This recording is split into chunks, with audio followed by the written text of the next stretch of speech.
wanted to talk today about working your core, what the core is, and I'm going to take you through my 3 core stabilization exercises, which are my 3 plank variations that are going to strengthen your core. So the core is basically everything in the central part of your body. A lot of people make the mistake of doing just things like crunches and reverse crunches.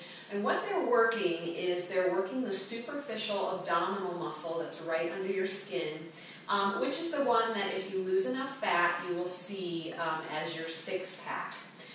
But the core is a lot more than that. And when I talk about core stabilization, I take all of my clients through core stabilization exercises. There's a lot of them, a lot of really good ones.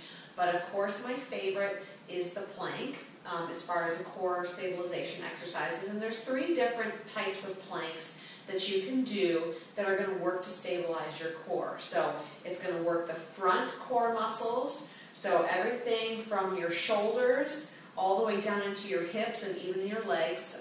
Planks are a total body exercise. And it's also going to work the back.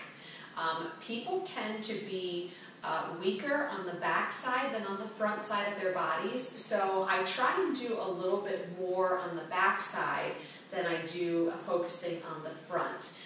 So anyway, I'm going to go ahead and show you these exercises. The first one being the plank. And I'm going to show you, as I'm doing the plank, I want to show you how to do it right versus the things that you could potentially be doing wrong that could injure you. So again, doing these exercises is really important preparation work for lifting heavier weights or doing more, exercise type movements, but also things in your normal life. So, you hear a lot about people, a lot of my clients, they don't get hurt while they're working out in the studio. They get hurt stepping out of their car, or they slip on the ice a little bit, or, if they bend over and pick up something or lift something overhead. That always seems to be where people experience the most injuries. So increasing your core strength can help you prevent those types of injuries, because all of our movement, everything that you do with your limbs, has to stem from your core. So we want to strengthen the core. So obviously for athletes, it's very helpful to have a strong core, but also for the general person, the general Jane or Joe, you want to have a strong core so that you prevent, injuries that might happen in your daily life. And just to feel stronger and more athletic. So, all right, I'm going to show you a standard front plank. You're going to get into your plank position. I like to do mine on the forearms. Your shoulder should be directly over your elbow, and your ankles should be stacked directly over your toes. And what most people tend to do wrong, and I'm going to try and tuck in my shirt here a little bit. So most people either hike their hips up too far, or they allow their hips to sag down too low, which is going to hurt your back. If you're up here, you're not getting as much core work out of the exercise. If you're too far here, you could be hurting your low back. So you need to hold your body straight as a board. And the other thing people tend to not do correctly is they don't tuck their hips under. So here is my low back is overextended, and here I'm rolling my hips under, so I'm almost like you're trying to roll your tailbone underneath yourself. So this is not good. I'm rolling my tailbone underneath me, so I'm squeezing my butt. I'm drawing my belly button up into my spine, and you're going to hold here. Now, you want to hold as long as you can, keep your time, and each time you do the plank exercise, you want to try and increase that time by a little bit.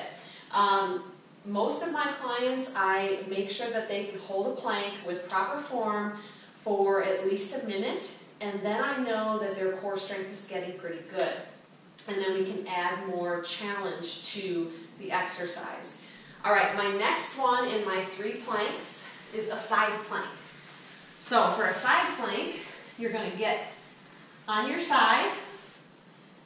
You're going to have a nice straight body all the way from your ankle, all the way through here, your shoulder. Your shoulder should be stacked right over your elbow again. And you're just going to pop your hip up. And you can see I've got my hip popped up to the ceiling. And you're going to hold here.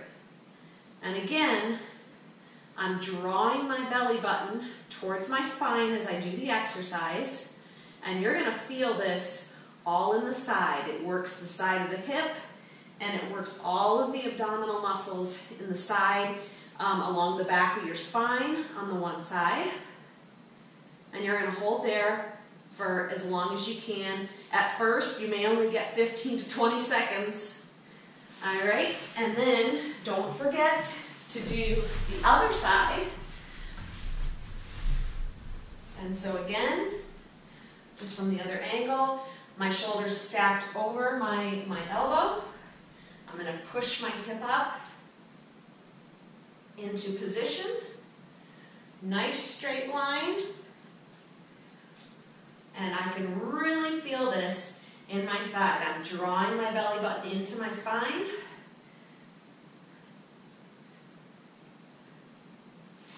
And then you're going to release that. And then the final plank exercise that I like to do, and this one can be dependent on your shoulders because there is some shoulder work involved here. So if this hurts your shoulders, then don't do it.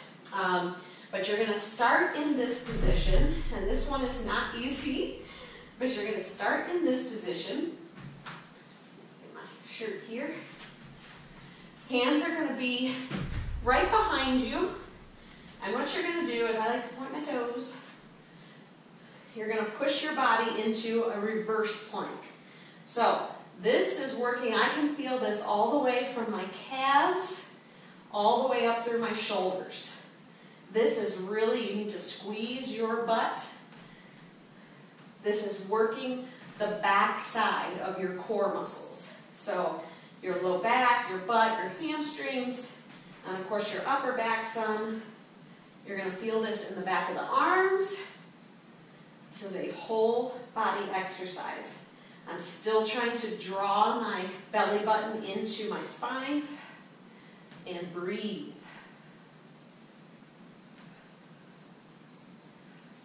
And again, you're going to hold that for as long as you can.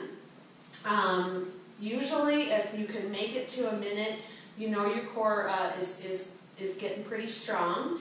And then once you can make some of these movements for a full, or you can hold these planks for a full minute, that's when you can start adding challenge. So for example, from here, if I want to add challenge, I might move my legs while holding the plank.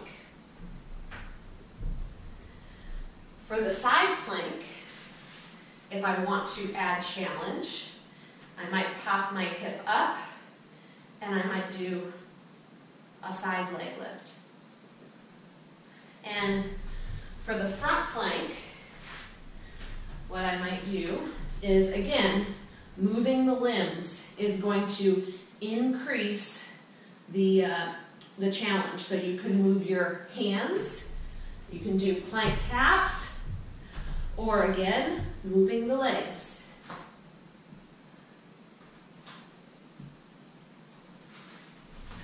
The most important thing is, of course, maintaining good form in your plank. So if you're finding that it's a struggle to maintain your form in a regular plank, don't add movement to it until you are ready. So I hope that this was helpful.